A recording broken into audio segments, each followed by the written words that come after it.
Good news! Central Americano MBBS just 34 lakhs. Columbus Central University.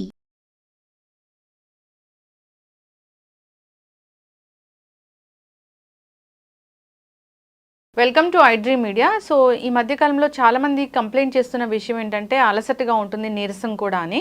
So ఎందుకు ఈ సమస్య, మరి జాగ్రత్తలు ఏంటి, వెజిటబుల్ థెరపీతో దీన్ని ఎలా చెక్ పెట్టవచ్చు, వివరాలు తెలుసుకుందాం. మనతో పాటు ఉన్నారు ప్రముఖ vegetable therapist and sun spiritual society founder Vikramaditya Guruji గారు.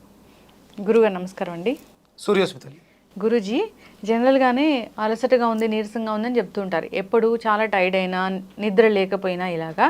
కానీ మంచిగా అన్ని దినచర్య మంచిగా ఉన్నా కానీ అలసట నీరసం అని చెప్తూ ఉన్నారు. సో కంప్లైంట్స్ చాలా ఉన్నాయంటున్నారు. సో ఎందుకు అసలు ఇది?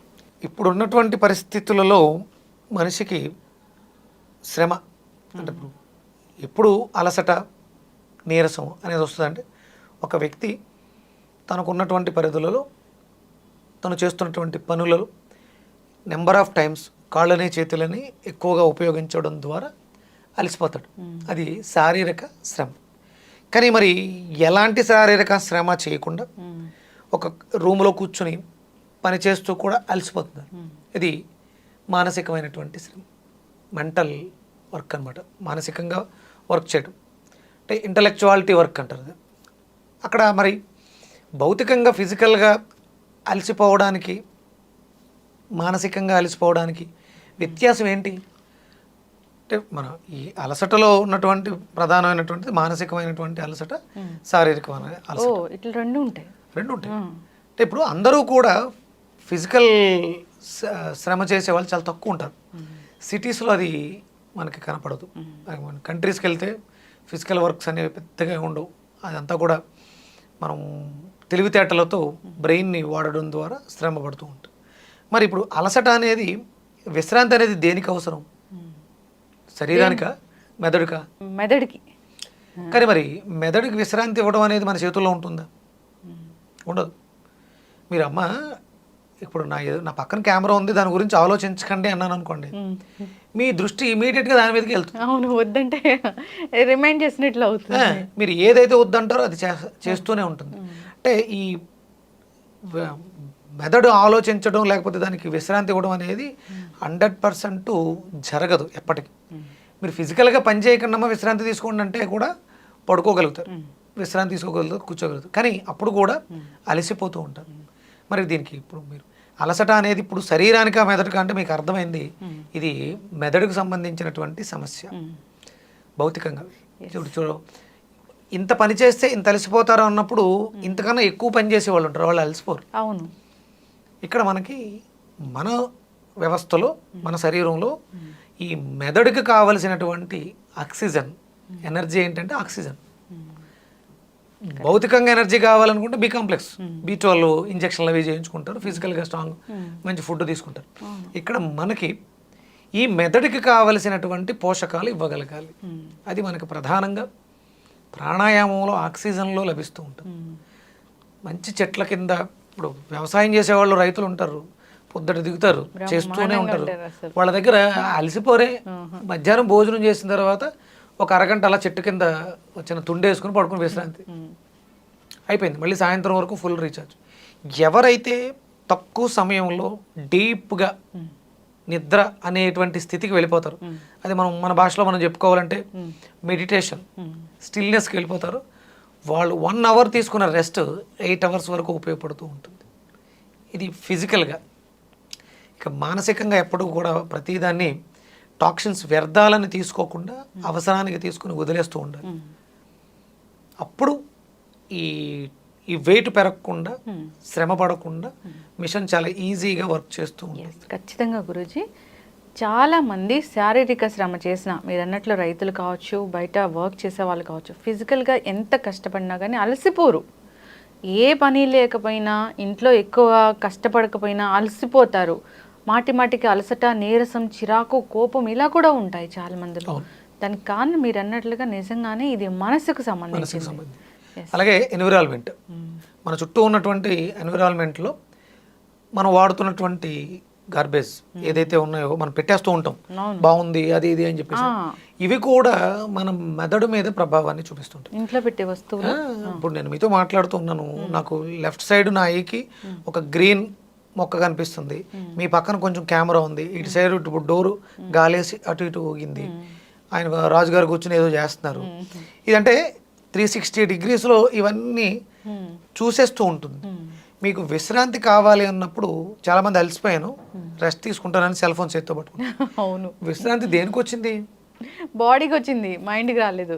బాడీకి కూడా రాలే, ఈ చేత్తో సెల్ ఫోన్ ఉంది కదా. ఎప్పుడైతే మనం కళ్ళు మూసుకుంటామో అప్పుడు విశ్రాంతి లభిస్తుంది, అయినా లోపల నడుస్తూనే ఉంటుంది. అందుకని కళ్ళు మూసుకొని శ్వాసని ప్రాణాయామం చేసి లయబద్ధంగా కూర్చొని స్టిల్నెస్ నిశ్చల స్థితికి రాగలుగుతాము, మన మెదడులో ఉన్నటువంటి చెత్తని విసర్జించగలుగుతాము, అప్పుడు మనకి పూర్తి శక్తి సామర్థ్యాలు వస్తాయి. ఎస్ గురూజీ, మీరు అన్నట్లుగా ఇంట్లో షోకేస్లో కావచ్చు, జనరల్గా ఇప్పుడు ఎక్కడక్కడ ఇల్లు ఉందంటే ఇంటిని అన్ని ఐటమ్స్తో నింపేస్తూ ఉంటారు, ఉన్నాము కూడా. సో అవి కూడా ఇంపాక్ట్ చూపిస్తాయి 100% మెదడు మీద దాని ప్రభావం. వాటి కలర్స్, షేప్లు ఇవన్నీ కూడా మన మీద ప్రభావాన్ని చూపిస్తాయి. ఇల్లు ఎలా ఉండాలంటే విలాసవంతంగా కాదు, సౌకర్యవంతంగా ఉండాలి.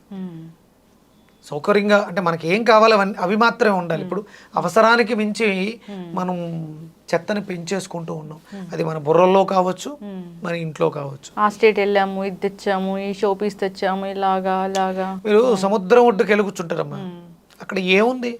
ఏం లేదు. షోకేసులు కానీ డిఫరెంట్ ఐటమ్స్ కానీ ఏమీ లేవు. అక్కడ వచ్చి వెళ్ళేటువంటి అలలు, దాని చుట్టూ ఉండేటువంటి ఇసుక, పక్కనే ఏమైనా ఉంటే కొండరాళ్ళు, అంతేగా. ఎంత ఆహ్లాదకరంగా ఉంటుంది అంటే మన కంటికి ఇంపుగా ఉండాలి, ఆహ్లాదకరంగా ఉండాలి, ఆ వాతావరణాన్ని పాడు చెయ్యిందై ఉండాలి. మనకి ప్రకృతిలోంచి వచ్చేటువంటి ఆ ఫ్రాగ్రెన్స్ కానీ, అలల్లోంచి వెలువడేటువంటి అయాన్స్ అంటారు, వాతావరణాన్ని ఆరోగ్యకరంగా ఉంచేటువంటి పాజిటివ్ అయాన్స్, నెగిటివ్ అయాన్స్, ఇవి మన మీద ప్రభావాన్ని చూపిస్తాయి.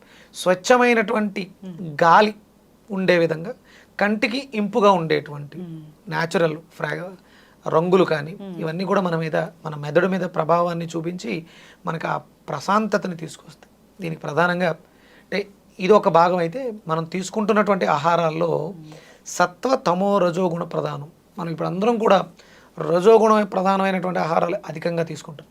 దీనివల్ల మన మెదడు మన కంట్రోల్లో ఉండదు. అందుకని సత్వగుణ ప్రధానమైనటువంటి ఆహారాన్ని ఎక్కువగా భుజించడం వల్ల మనకు అవి రా వెజిటబుల్స్లోను, ఫ్రూట్స్లోను అధికంగా ఉంటుంది.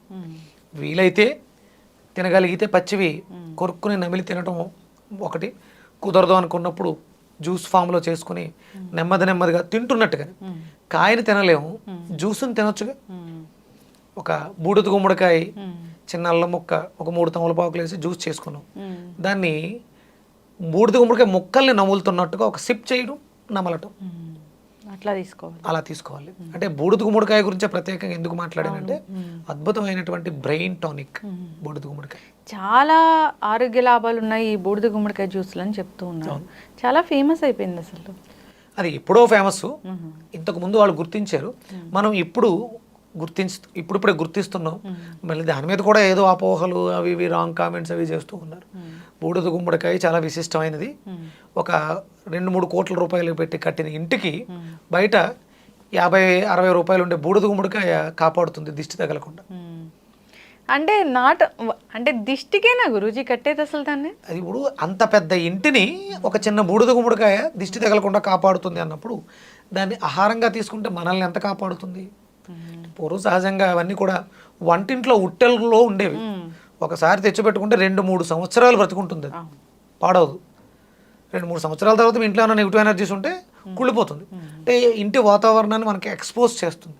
అంత శక్తివంతమైనటువంటి పదార్థం అది. అది కేవలం ఇప్పుడు మన దృష్టిలో ఏమైంది అంటే కాపాడుతుంది కాబట్టి బయటకు తీసుకొస్తే ఇంటిని కాపాడుతుంది అనుకుంటున్నాం. ఇది ఇంటిని, ఈ దేహం అనే దేవాలయాన్ని కూడా కాపాడుతుంది బూడిద గుమ్మడికాయ. మానసికమైనటువంటి ఆరోగ్యాన్ని మెరుగుగా ఉంచుతుంది, కడుపును బాగు చేస్తుంది. బూడిద గుమ్మడికాయ జ్యూస్, వెజిటబుల్ జ్యూసెస్ ఇలాంటివి సెంటర్స్ కూడా వచ్చాయి ఈ మధ్య. ఈ జ్యూసెస్ తాగితే బాగుంటుందని అందరూ కూడా అవేర్నెస్ వచ్చి సెంటర్స్ వెళ్ళడం తీసుకోవడం ఇలా జరుగుతూ ఉంది అంటే కూడా. ఇప్పుడు ప్రతి ఇంట్లోనూ అందరికీ ఏవో పనులు ఉంటాయి, అవి చేసి పెట్టడానికి సమయం సరిపోకపోవచ్చు. అందుకని బయట సెంటర్స్ రెగ్యులర్గా ఉండేటువంటి, ఇంతకు ముందు జ్యూస్ సెంటర్ అంటే ఫ్రూట్స్ ఉండేవి, ఉండేది. ఇప్పుడు వెజిటబుల్ సెంటర్స్ కూడా వస్తున్నాయి. ఓకే, ఎస్, ఖచ్చితంగా గురూజీ చాలా చక్కగా చెప్పారండి. అలసట నీరసం వస్తుందంటే శారీరక శ్రమ లేకపోయినా వస్తుంది అంటే, సో శారీరక శ్రమ వల్ల అలసిపోరు, మైండ్ సరిగ్గా లేక, మెదడుకి సరైన ఆక్సిజన్ సరిపోక, దానికి విశ్రాంతి లేక. సో దానికంటే విశ్రాంతి అంటూ ఉండదు, దానికి కావాల్సిన దాన్ని మనం అందివ్వగలిగితే ఆ ట్రాఫిక్ ఏదైతే ఆలోచనలు విపరీతంగా వచ్చేస్తాయి, దాన్ని కంట్రోల్ చేయాలంటే మనం నాభిని కంట్రోల్ చేస్తే ఆటోమేటిక్గా మెదడు మన కంట్రోల్లోకి వస్తుంది, విశ్రాంతి లభిస్తుంది. మెడిటేషన్ అనేది చాలా అవసరం. ఇప్పుడున్నటువంటి పరిస్థితుల్లో ప్రాణాయామం చేయాలి, మెడిటేషన్, ధ్యానం చేయాలి. ఎస్, ఖచ్చితంగా గురూజీ. గురూజీ, సో జనరల్గానే ఎనిమియా రక్తహీనత సమస్య విమెన్లో ఎక్కువగా చూస్తాము. ఎందుకు ఇంత సమస్య వస్తూ ఉంది? సో న్యాచురల్ వేస్లో దీన్ని కరెక్ట్ చేసుకోవచ్చా? అంటే ఉమెన్లో రావడానికి ప్రధానమైనటువంటి కారణం సైకిల్స్, పీరియడ్స్. అంటే మీకు ఆ పీరియడ్స్లో బ్లీడు, చెడు రక్తం బయటకు వెళ్ళిపోవడం, అది ఒక్కొక్కసారి 5 days నుంచి 10 days వరకు వెళ్ళిపోవడం, కొంతమందికి మంత్లీస్ ఒక నెల 30 రోజులు కూడా బ్లీడింగ్ అవుతూ ఉంటుంది. ఇది ప్రధానమైనటువంటి కారణం. ఇక అంటే యుక్త వయసు వస్తున్నటువంటి పిల్లలలో కూడా ఈ సమస్య ఉంది. అంటే దీనికి ప్రధానమైనటువంటి కారణం పోషకాహార లోపం ప్రధానమైనటువంటిది. పోషకాహార లోపం అంటే పోషకాహార లోపం అంటే పోషకాహారాలు లేక కాదు, విపరీతంగా తింటూ ఉన్నాం. ఇక్కడ ప్రధానంగా మీకు కందిపప్పును తీసుకుందాం అండి. కందిపప్పు మొక్క మొదలెట్టిన తర్వాత సుమారు 6 నుంచి 7 నెలలు పడుతుంది కంది ఎదిగి మన చేతికి కంది పంట రావడానికి. అది అంటే ఎంత ఎక్కువ భూమిలో ఉంటుందో అంత ఎక్కువ పోషకాలని పీల్చుకొని కంది గింజలోకి తీసుకొస్తుంది. అందుకని కందిపప్పులో మీకు ప్రోటీన్ హై ఉంటుంది. పప్పులన్నిట్లోనూ, కందిపప్పులోను మినపప్పులోను మీకు ప్రోటీన్ హై ఉంటుంది. దీనికి కారణం ఏంటంటే అది తీసుకునేటువంటి లైఫ్. ఇప్పుడు అలాగే మనకి ప్రోటీన్ బాగుండేటువంటివి కోళ్ళు తీసుకుందాం, బాయిలర్ కోళ్ళు. ఇది వరకు అంటే ఒక మీరు నాటుకోడి, దేశవాళీ కోడి, అది ఎదిగి గుడ్లు పెట్టడానికి తీసుకునే సమయం సంవత్సరాలు, 1 సంవత్సరం పడుతుంది అది గుడ్లు పెట్టే స్థితికి రావాలండి. ఇప్పుడున్నటువంటి పరిస్థితుల్లో మీకు 45 రోజుల్లో ఒక కోడి కటింగ్కి వచ్చేస్తుంది. అంటే 3-4 నెలలు ఎక్కడ, 45 రోజులు ఎక్కడ? అంటే అది పోషకాహార లోపంతో అది పెరిగింది. మనం తీసుకోవలసినటువంటి పోషకాహారానికే పోషకాల లోపం ఉంది. మనం తీసుకున్న పోషకాహారమే పోషకాహార లోపంతో ఉంది. దానివల్ల దాన్ని తీసుకోవడం వల్ల మనకు వచ్చిన లాభం ఉంది. అవును, హార్మోన్ ఇంబ్యాలెన్స్ తప్పితే. ఇప్పుడు భూమిలో 18 మైక్రోన్యూట్రిషన్స్ ఉండాలమ్మా.